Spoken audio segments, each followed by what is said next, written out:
So the story is of Irakiwa, and Irakiwa was a tohunga, or what they call a magic man, and he used to practice on the rock over there. And one day the village people were actually scared of him because of what he could do. They were fearful of Irakiwa. So what happened one day was members of his village told him to come out and fish with them, and they went out on a waka, and they went out to Whakatane, who's out there, and when they landed there they all got off, and the guys came back and left him there by himself to die, because nothing can grow there. It's a volcano, so it's poison. And anyway, he felt so betrayed, and he had a kōwaewae that, and he played, which is a small flute. He played it and poured on a whale that came up, and that whale came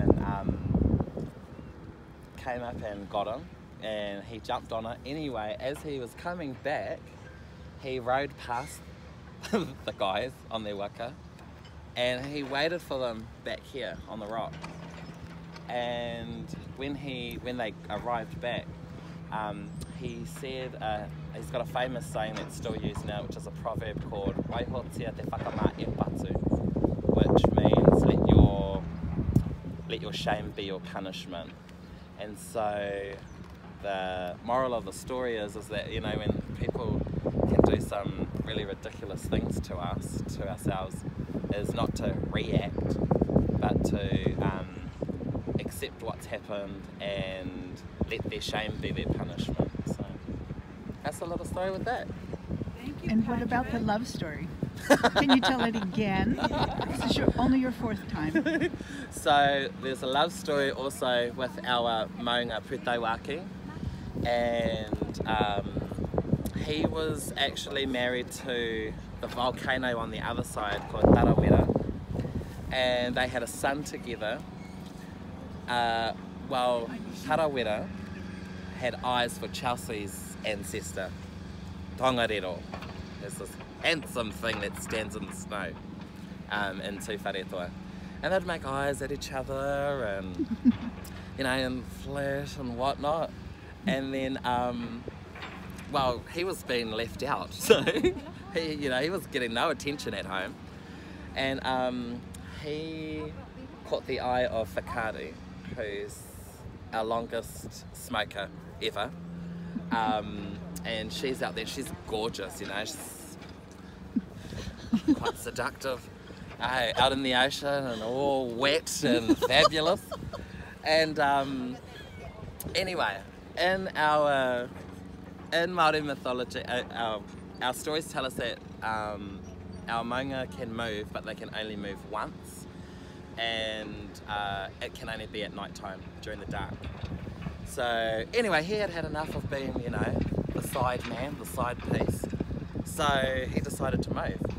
And she's sitting up there like, come on darling, I'm here waiting for you. And then as he started moving, he turned around and realised that their son was following him, and he was telling him, Pihanga is his name. Oh no, Pihanga's from Tūwharetoa, sorry. But he was telling him to go back, and he was saying, you know, go back, and then it kept stalling him on his journey to get to Whakatane.